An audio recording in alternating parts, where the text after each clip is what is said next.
I realize we're recording. We haven't started the show or whatever, but I just think it's important for me to say that I do not mean to body shame Zach Galifianakis, and I also find him funny and great, and he is special. He has value. We all do, Oh. but I don't know.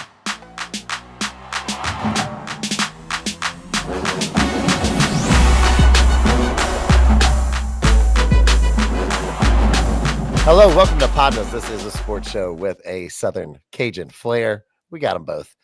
I'm Daniel Hawks. That's Jared Roser. Today, we are going to just kind of recap. Life has been lifing. So we're just going to kind of recap what's been going on since we've been gone and a little bit of off season in football. So sorry for the inconsistencies, but guys, we're here right now. So let's get into it. You know what I mean? Yeah, Daniel just had such huge Valentine's Day plans. It was like a week and a half festivity. He had a lot to get to It that was, week. yeah. And I had 7 days of dates. It's going to be a new show on Bravo coming up. Daniel's Valentine's Day week gauntlet. So, uh, no, but a lot of stuff has happened since we've been gone. Super Bowl happened. That game sucked. Here's what I'm going to say. Actually, we'll go into this. All of the big sporting event games that have happened outside of like the Four Nations things, which has been a lot of fun to watch, have sucked recently. Super Bowl sucked. Pro Bowl games before that sucked. The NBA All-Star game, that sucked. We're not. This was supposed to be like a crescendo, and we had such a like the college football playoff and like NFL playoffs where we like it's like after the conference championship games is when stuff really falls off for sports. It feels like, and yes, the Super Bowl is a huge event. Damn.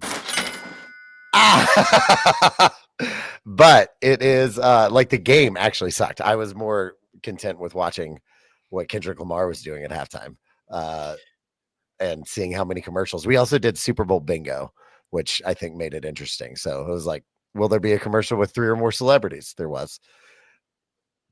Yeah. That was the only thing. It was one bingo card with one answer. If we're just talking overall vibes, you throw in, I don't even know if you know, but my parked car got backed into Super Bowl weekend in New Orleans too. Back it up. So that nice. was cool. But actually, let me ask that from being down there, and maybe this is with the audience of Louisiana versus all y'all. But as someone who's not living there right now, how was the vibe down there for the Super Bowl and with it being so close to kind of Mardi Gras? It was awesome. I mean, in terms of the Mardi Gras aspect, I told people that it felt almost like the amount of conversations I had where I prefaced by asking people how familiar with baseball they were, if we want to talk about like how things go now in life and people not paying attention to things or things sucking, and just talking people through, okay, so like baseball pitchers, they've got to work their way up to what their pitch count is going to be. So just treat this like your Mardi Gras spring training. We're getting some reps in here. Now we're out until 3. We might be out until 5 in a couple of weeks. Start working on it. Let's do this thing.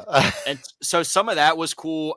I think, and I talked to Sam on Recruit That Boot about this, that I think anytime we get a chance to show off the positives of New Orleans to a big audience, that people take a lot of pride and enjoyment and excitement from that. And there was both on hand and then obviously the TV broadcast dynamics, huge audience for New Orleans. And I thought a lot of the best foot got put forward in those instances. And so that was really, really cool. It was fun to talk to people that were visiting from those fan bases, as well as the random fans that were just there because it was a big NFL event, and talk to media from Fox Sports and Athletic and all these different entities that were just initially surprised to hear, oh, you grew up here, like that, you're like from New Orleans. That's a thing. That's so cool. And then ask how we felt about it. Like, essentially, were we annoyed that there were that many people overrunning the city?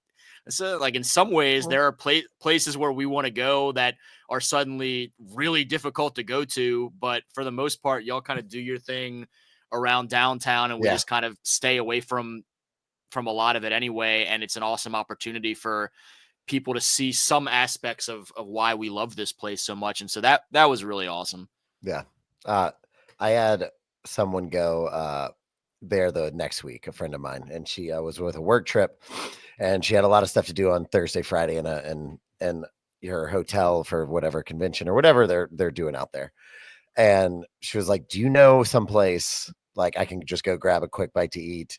That would be like good." I go, "Hey, here's the beauty of New Orleans. So you can walk outside and probably bump into some random place. It'll probably be some of the best food that you've ever had." Yeah. So anytime people get to see that, like you said, and especially on that big a basis, I can only just imagine what it did for the city, especially with the year that the city had to start. So Yeah, it was a great bounce back from the beginning and a build up toward Mardi Gras and in terms of the food dynamic. I thought I was only going to be down there for a stretch Friday for work reasons and then a stretch Sunday to watch the game with our buddy Tyler Batiste, who, as much as we say the game sucked, the game did not suck for Tyler. yeah, Big yeah, go yeah, Birds, Batiste. But my great start to the year, diet wise, was thrown wildly out the window. yeah, yeah, yeah. You're Like gone. No, like yeah, yeah. You like bees can't. off of a balcony by Friday evening. A couple beers and some I've fried food in, and then it was just we're off to the races. Then Yeah, I've pushed my New Year's resolution start to March. That's what I decided. New Year starts in March. It's like my version of, how the Chinese New Year's in a different time. Like yeah, they do it at a different point in time. We're just gonna start to have a Daniel New Year. I'm gonna start it whenever I start to feel, because usually I don't like to start any of like workout stuff in January because 100%. yeah, I'm just not. I'm not gonna fight with all the people. Like I'll just take a break in January. It's usually too cold here to walk anywhere anyway. Um, For me, it's the Mardi Gras piece has always been the thing where when I was working at LSU Global a few years ago, a couple of coworkers wanted to start a weight loss challenge and like let's really we talk about wanting to get in better shape, let's like gamify this or whatever, we'll start with the new year. And I said absolutely not. Mardi Gras at that point, Mardi Gras was like early February or mid-February that year, and I said I'll start after Mardi Gras and do this with y'all, but I'm not immediately running myself out of the race by y'all starting before Mardi Gras. Like I need to be real about this as well. Absolutely, absolutely. Well, after going wildly off track, let's talk about some sports, man. Speaking of the Super Bowl, the Saints. Uh, I mean, they got someone to stay somewhere on vacation. Like this is the ultimate. It's the dream. This is what we It's a talk dream. about every time we go on vacations. What if We I should just just live here. yeah. Well, Kellen Moore does now. Yeah. So Kellen Moore comes to the Saints, and since this has happened, he's brought a flurry of people over, um, including the QB coach from the Cowboy that was on the Cowboy staff with him, Scott Tolzien, a couple other people as well. Jared, what are your thoughts on this hire? And we all kind of knew that this was coming, but what do you think this means for the Saints moving forward? How do you think this will affect them? More wins, less wins, kind of the same as last year, or how do you think Kellen Moore will do in his first year as Saints head coach? We'll see, because I mean he's still going to be dealing with largely that same roster, but you saw an influx of, I mean, energy, vibes, whatever, when Rizzy took over initially, and was able to win a couple of games there late. That obviously we talked during the season. Maybe as as much as you want to win games and be competitive, maybe at that point the season was a little bit far gone and you're just kind of screwing up your draft stock. But I think Kellen Moore is a guy that during the search process we got to a point and we said, okay, if it ends up being Kellen Moore, cool. If that falls apart, then this is an absolute train wreck. And so Yeah, it's great, yeah, great to see that they ultimately did get their guy and that a lot of the drag out to the process was just a matter of him going to compete for a Super Bowl. And he's a guy that, I mean, he and his offense put on a little bit of a show in the Superdome that he will be coaching all of his home games in now for the Saints. You saw a stat come out after the hire that Kellen Moore actually was a part of more wins in the Superdome this year than Dennis Allen was, which I mean is obviously a very tailored stat because of Dennis Allen only coaching the first few games of the season anyway. But still, Kellen Moore's a guy that has had success everywhere he's been. They've thrown the ball really effectively with all of his offenses. And then this year in particular, you saw with what he had in essentially a dual threat quarterback in a lot of ways in Jalen Hurts and an elite running back in Saquon Barkley, him and that Eagles staff find their way to kind of tailor things more to where Saquon is the focal point and you play to Jalen's strengths, have him playing great football, both with his arm and his legs when he needs to. And so I think watching him through his career be largely successful overall, be largely successful in different stops and with different personnel and finding ways to tailor some things is really encouraging. And then if you're a Saints fan watching that Super Bowl and watching some of the things that when the Chiefs take away Saquon, okay, well now Jalen Hurts is going to burn you left and right. There was a lot to like about that. It was like the Chiefs, like I didn't know if you're going to make it. For some reason, I felt like you were going to go Taylor Swift pun. No. Well, it was like the Chiefs couldn't shake it off, but I can if you want. It's like they were never out of the woods, And they got a really weird reputation. So I think I got the last one too. I got the first one. I didn't catch the Woods one. My younger niece apparently is an avid Swiftie now, to a point where my brother told me our mom was complaining something about like, oh, the Swifties and blah blah blah. And how old is Ryan Kate now? She's 5 or 6 apparently, just like stone face tells Nana, well, I'm a Swiftie. Do you hate me? Which is impeccable. I gave her a high five at that story. Oh, I love it. I love it. But she went and busted out a little Taylor Swift book when I was over there Sunday. I was like, hey, I've got a quiz. Let's see how you do. And was gleeful at the fact that I went 1 for 8 or whatever the hell it was. I think because of the people in my life that I think I could get 3. I'm pretty sure. I think the one I got was, and it was all multiple choice too, by the way. And I still was okay. Yeah. So I would go 5 for me now. Yeah. Let's get this. Give me the Swiftie quiz. I want to. 8 questions, 4 multiple choice apiece, and somehow I only got 1 of them. Not great odds. I was gonna say the odds were not in your favor. But that game was over so fast, despite the fact that Tyler would not call it until the clock hit zeros, to a point where a woman next to me who was a Saints fan is just laughing at him and starting to trash talk him as his team wins a Super Bowl because he's not confident enough in his own team. He's like, look, if my team was up 30 points with this many minutes left, I would be confident that. Why don't you have any faith in your birds? What's going on here? And so that was a nice, fun spin on things. Well, I mean, that is just Philadelphia fan to a T. Even the Nick Sirianni stuff, I forgot who I was listening to, but I heard like it's such the weirdest vibes because Philly fans are ready to just throw him aside as soon at the first instance of anything with their team happening that is not them being the best team in the NFL. And then when it's good, or the Super Bowl week and all this, it's like, yeah, Nick Sirianni's our guy. But the second, like AJ Brown doesn't get AJ Brown, I'm gonna get another Kershaw. AJ Brown on the sideline when they're up 17 points was absolutely hilarious. And then immediately got the ball.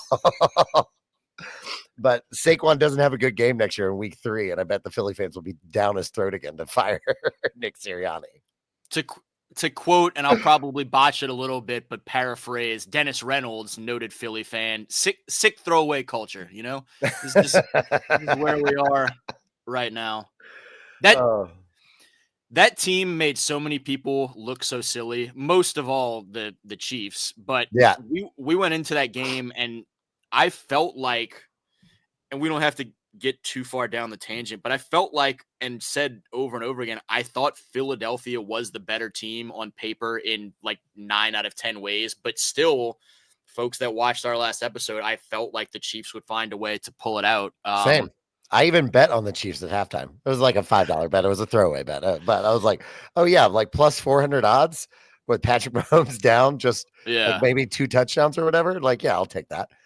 I wouldn't bet on the outcome. I put together a little parlay that I ended up hitting on most of the legs and missed because I had a Saquon anytime touchdown in the Mm, mix, and so that mm, was a tough way to lose that thing. But mm. Well, hey, Super Bowl's over. Now it's really over since PODnas talked about it. And Jared, us on a tangent, that's erroneous. I've never heard of it.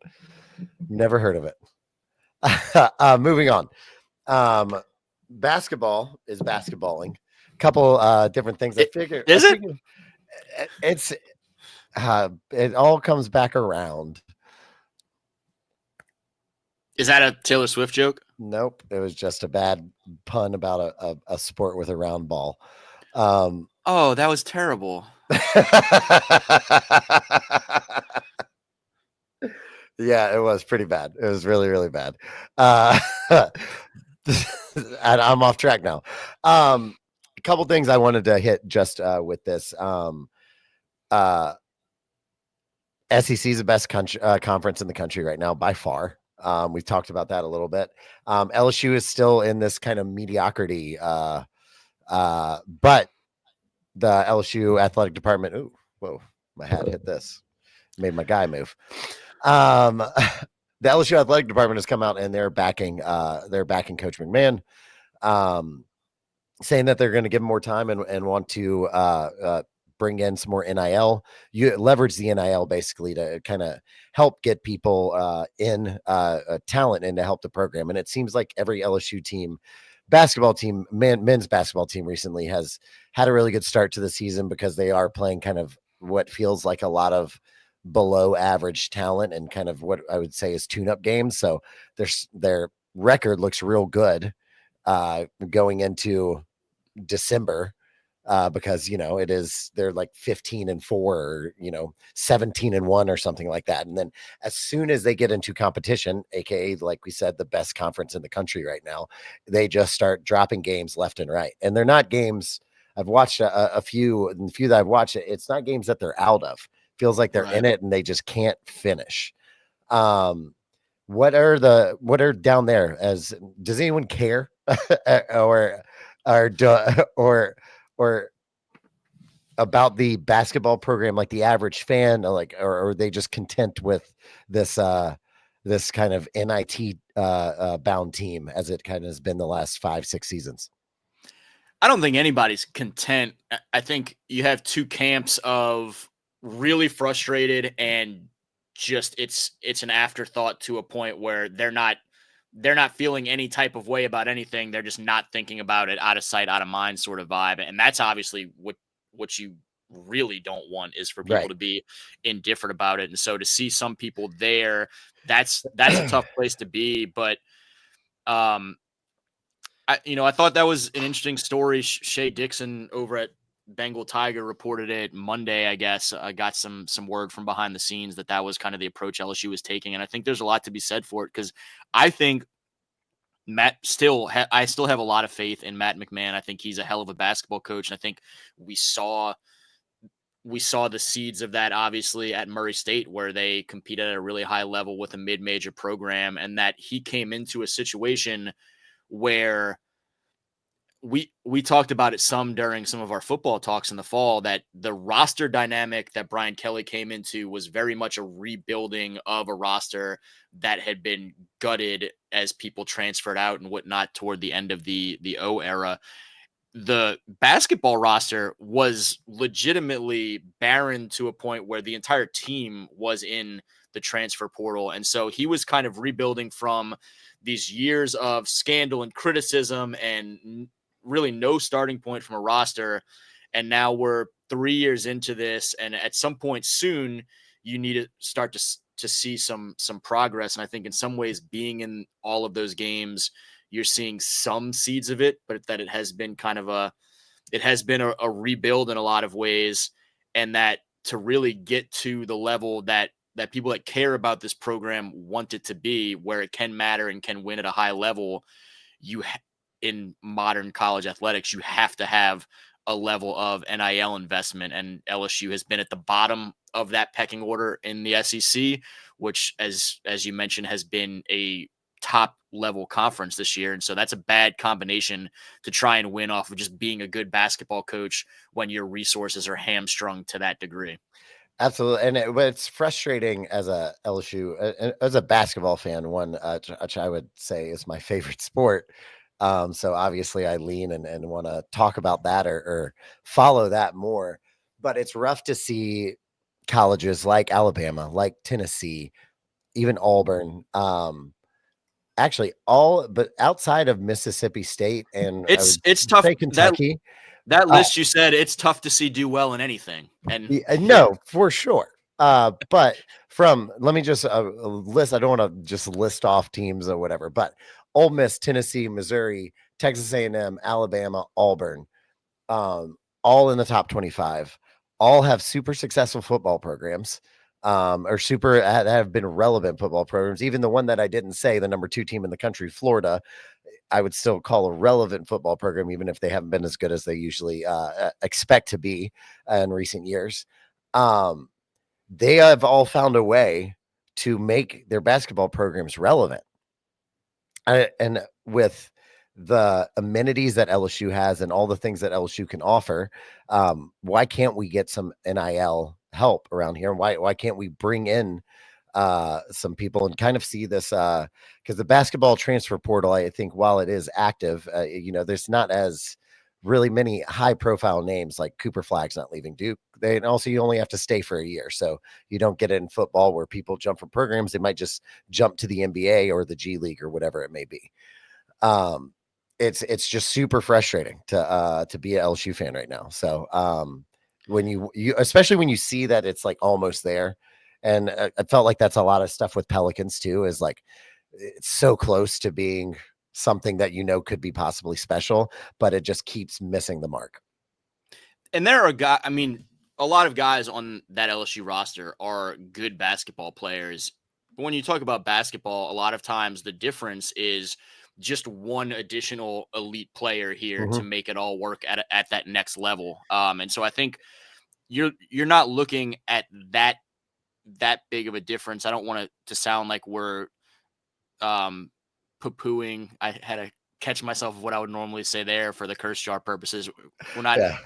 poo-pooing the talent level that's on that LSU roster and saying those guys can't play, because a lot of them can. But the difference of just one player or two here or there is so immense in basketball, especially amongst all sports where it's 5 guys out there.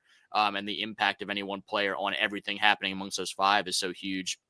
I mean, I don't think the basketball transfer portal gets quite the same level of headlines as the football dynamic, but there are certainly guys moving around, and LSU's gotten notable guys from the transfer portal in recent years. But yeah, man, we shall see. I had another point to all that, but ultimately did want to just say that it just takes a little bit of difference. Yeah.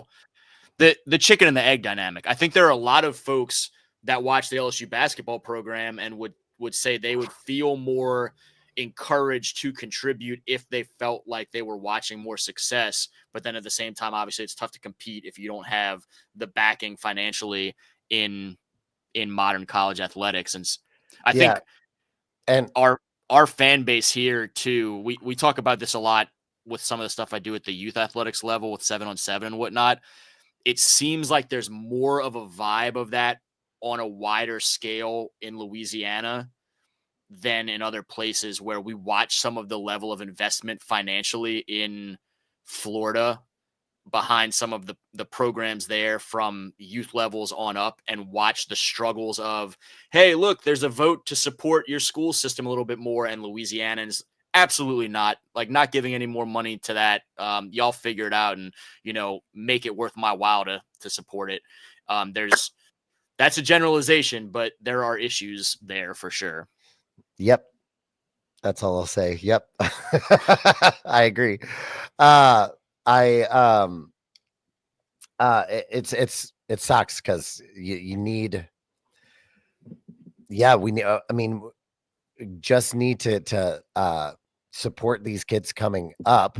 And just like in football, like you have to kind of plant seeds to see all this kind of stuff flourish. So I really hope that the cultivators down there can figure it out and get some oxygen rich soil so we can start seeing some ballers come to fruition. Cultivators, mount up.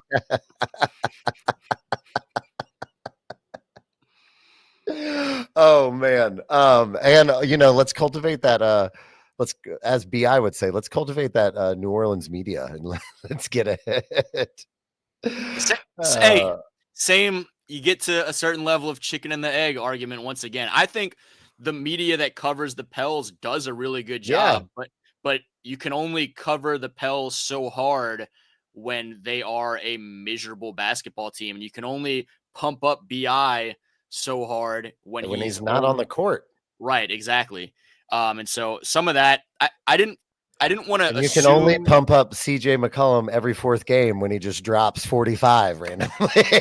Yeah. I mean, CJ's our age at this point. Like I know, man. It's that's what it ridiculous. is every few games you're gonna get something. And unfortunately right now, I don't want to see it because I Yeah. want to have the worst record in the league at this point because it is a foregone season. But I didn't want to assume I tried to leave a little bit of wiggle room for what BI was saying up there in Toronto of whether he took issue with the local media not covering the Pelicans as well as local media in other markets does, or if he was saying that from a national media landscape, the national media doesn't pay enough attention to the Pelicans. And ultimately, I think the Pels media does a good job for what it has here, and that it comes more back to if you win more, if you're available more, if you're doing more on the court, then you get that much more attention. And like you said, again, this is a big chicken and the egg argument. The biggest things with the Pelicans and why it has been so hard for the national media to cover them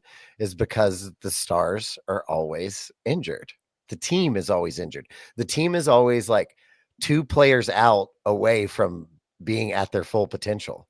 And they make all these moves or they make splashes, and the splashes don't have time to like gel into one like pool before they're already like bouncing out into another puddle somewhere else, or just have evaporated because they're so hurt all the time. um There's been particularly 1 through 4, and then I mean JV was a good veteran center. Eves Misi is a good up and coming young piece at center, but particularly those wings. 2 through 4, 1 through 4, whatever. Now that you have Dejounte, who again comes in and immediately is not healthy, but the talent that has been at place, you've seen instances where even the national media, who New Orleans basketball becomes such of an afterthought for, they try to buy in and dive in and talk about, well, man, this is an intriguing dark horse team. If they can put it together, like they could be in the thick of things in the West, and then no one's healthy on the court when it comes time for the actual season to happen. And we're all looking at the team that's at the bottom of the West. even last year in the play-in tournament, which alternate universe, Zion doesn't get hurt in that game.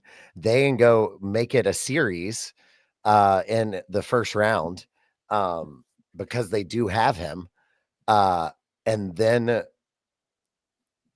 it's a different, if they take Oklahoma City to 6-7 games instead of getting absolutely swept and run out of the building, because they don't have the centerpiece, like we just talked about with LSU. One player, especially a player of Zion's talent, can change everything.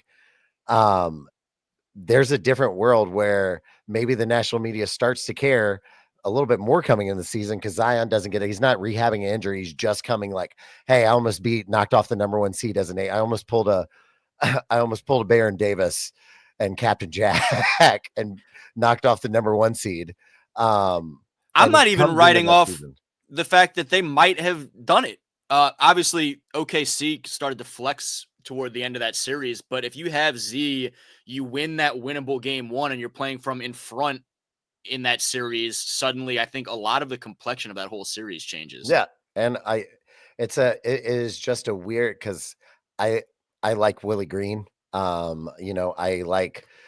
liked Brandon Ingram and Zion. I mean, Brandon Ingram is just a little bit too ball dominant, I think, to ever have really fit in with Zion. But still, in these games where you see, CJ have 40 and Zion have 20, like get Jordan Hawkins going and let Trey. I'm actually glad Bi's gone so we can see what Trey Murphy is, and really actually see what he is and if he can really take that next jump. And that's just going to be minutes on the floor. Luckily, he was already getting those because Brandon Ingram was Yeah. hurt. So it's just a rough time in Louisiana basketball. I think that's what it. I think that's what it Yeah. is. So. I mean, certainly. I mean, with the pro team and the SEC team for sure. You have some other teams playing some decent basketball. But I mean, I told you before, I hate how much the seasons overlap because work wise, I am so football dominant. And obviously, we've talked about it repeatedly. We both grew up playing basketball, and that is more of our love in terms of which sport we favor, typically, personally. And by the time I finish up with football, all of a sudden it's basketball postseason damn near. Like no, yeah. I missed the high school regular season, have missed almost the entirety of college regular season, and it's just weird to try and catch up and be in a rhythm, play myself into shape when it's already the playoffs, you Yeah. know? The kid from Auburn, Broom, he's really good defensively, but Yeah. he's got a really weird sometimes when he does his braids, like there's a little bit of hair left over, and I just want it to like go in there. So that annoys me. But besides that, I like it because they're really good. They're a fun defensive team to watch. Tennessee's very awkward to watch. Florida is a lot of fun to watch. I hate the Alabama team, but I really just don't like the coach. I forget the coach's name. Nate Something Oates. that, yeah, Nate Oates, just not a fan. Uh, um, but that's what we're looking outward, looking in, and I would love to be a part of that conversation. I think also jumping back to LSU, um, and maybe this could be with the Pelicans, and like we've seen success with the program, so it's possible. Like the we've seen it before.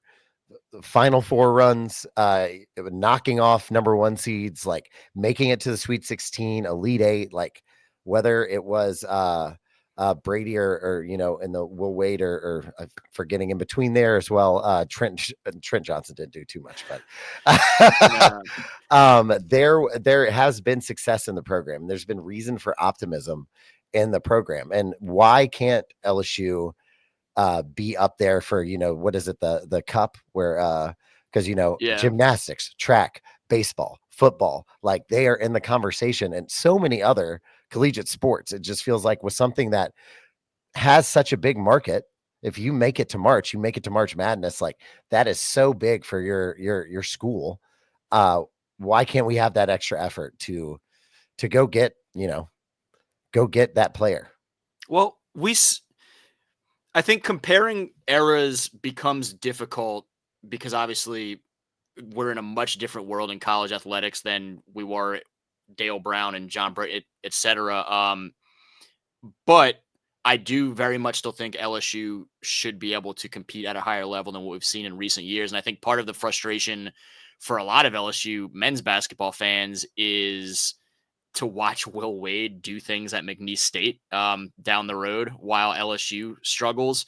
And we see also, I don't think this is a point of frustration for men's basketball fans. I think for LSU fans in general, they want both basketball teams to be Yeah. doing well. But Oh yeah, and I you forgot to see, say the women's team who is yeah, you see a level of yeah, blueprint with what Kim Mulkey is doing with the women's program, and you see how excited Louisiana got about the women's team the last couple of years, but certainly during that national championship run a couple of years ago, how everything was a buzz with women's basketball yeah, in purple and gold. And so for folks that want to see similar things from the men, they're just seeing, man, look at the coach of this program that had things going at a more competitive level just a couple years ago, and now he's doing things in McNeese State.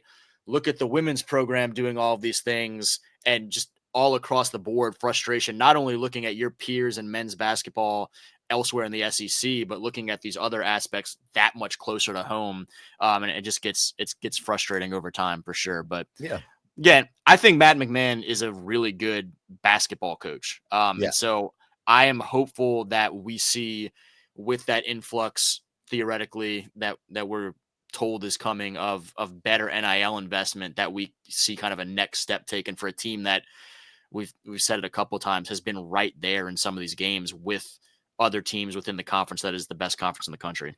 Do you think that King Baby should just go around to different LSU basketball? Should he just show up at LSU basketball games now? What's that? King Baby, the King Pelican. Baby? Yeah, the No, Pelicans mascot.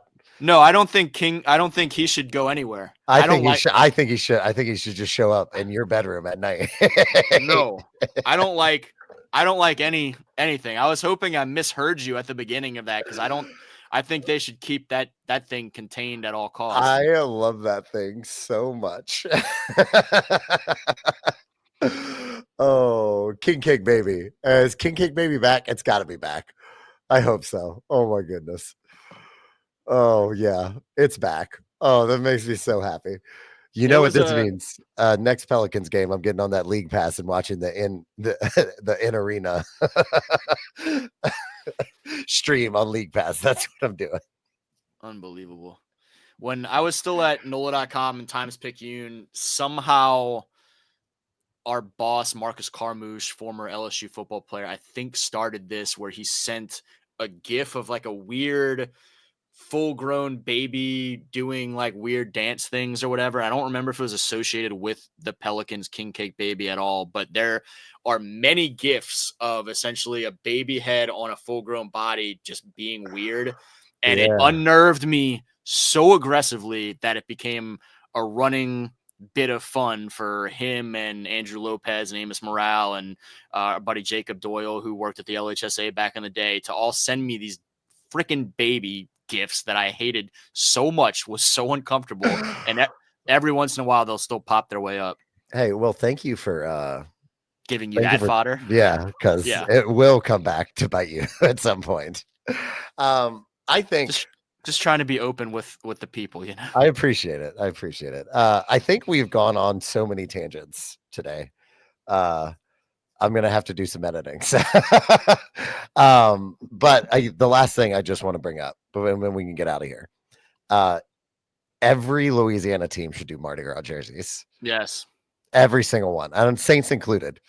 Like whenever they introduce a new Saints player, actually, that might be kind of dope if they had like a blackout Mardi Gras. Oh, that might be cool. Ooh. Yeah. Anyway, I'm just saying. If you don't know what we're talking about, Tulane has these incredible baseball and basketball Mardi Gras jerseys. The Pelicans Mardi Gras jerseys are dope as hell. The City Edition jerseys are really cool as well. If you haven't, go check it out. I'll maybe throw a picture up right in this area, right here, somewhere, right there. It'll be in this screen area, but they are super duper dope. Go check them out if you haven't. Everyone, happy Mardi Gras! It's here. It's getting here. It's almost here. I'm ready for it. It's the time it's the time I get most homesick. So this kind of cycles back to what we were talking about with the whole dynamic of New Orleans opening its arms to everyone for the Super Bowl and people asking, how do we feel about the city being overrun by all of these out-of-towners and whatnot? I think there are times where we look at being viewed as only Mardi Gras and people, I guess going back to when I was starting college at Loyola, actually in New Orleans, and I went to an orientation in June and was sitting in this auditorium, and they came in with Mardi Gras music playing and were throwing beads to everyone.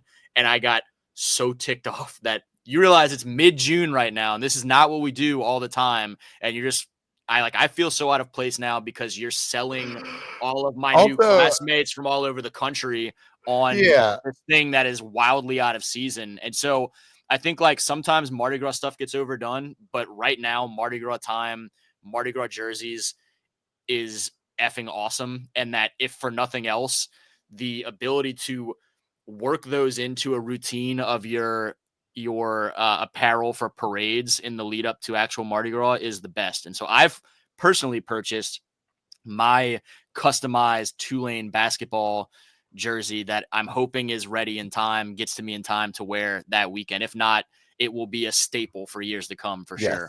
Absolutely. That is all we got for you. Happy early Mardi Gras. Tis the season. Jared, it's nice to be back with you. we'll be back soon.